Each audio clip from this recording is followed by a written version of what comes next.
Hello everyone and welcome to the Art of Teaching Art. I'm Mrs. Darby and today I'm going to show you how to complete a monoprint using carbon transfer paper. Now this is a fantastic technique, especially at the moment, because it is relatively mess-free.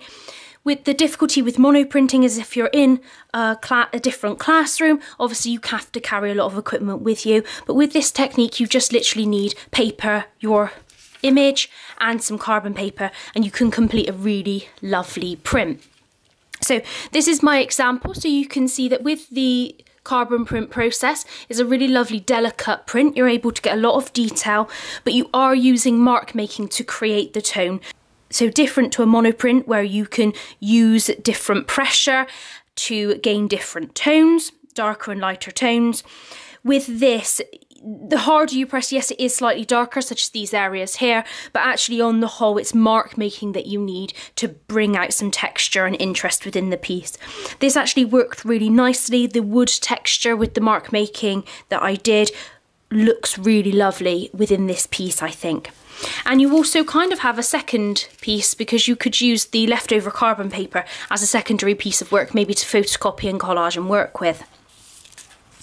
So what you will need a piece of carbon transfer paper, you will need an image, and you will need a piece of paper. I am also going to be working in a pen, a red pen, and I will do some bits in pencil as well. The red pen is so it shows up on the photocopier a little bit easier, it just makes it easier for you to see. So first of all, we want to put the ink side down onto the cartridge paper, so that's where the print will come out, and then we want to put our image on top. We're going to tape this all together, then you're ready to get started. So first of all, I'm just going over the main details, so just going around the outline areas of the ribbon there and then shading in some of the darker areas as well. So I tend to do the darker areas first. So I'm just using the pen and moving down the piece, making sure I haven't missed anything, and now working on the main details of the lock that the ribbon's tied onto. So just using cross hatching to shade in those dark areas, so just hatching one way and then the other way. Just adding the details of the screws, so being really careful and neat with my edges with this, and now adding some cross hatching on the ribbon. This is a really nice technique to add some marks and texture to the piece, and then adding the rest of the detail around the ribbon as well. So what you need to think is you're putting more cross hatches in the darker area and less cross hatches in the lighter areas, leaving some areas white with no pen at all, maybe just an outline, maybe shading the background of an outline.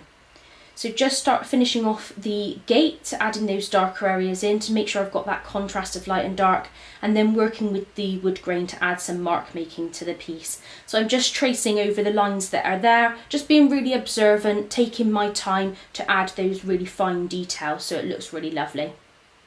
So just finishing off, adding a few darker touches, some shadows, just checking to see that I've added all of the details that I can, and adding some finishing touches as well. But I think it's going to look really good. So we're ready to reveal the final print. I did check it a couple of times during it, but I've shifted the image, so I should have attached it at the top there. But you've still got quite an interesting piece here as well, which you could photocopy and maybe use, and then you've got your print underneath. So I think it's looking really interesting with the mark making. You're building up the different tones, and I think this could definitely move forward into lots of different pieces. Thank you so much for watching and have a really great day.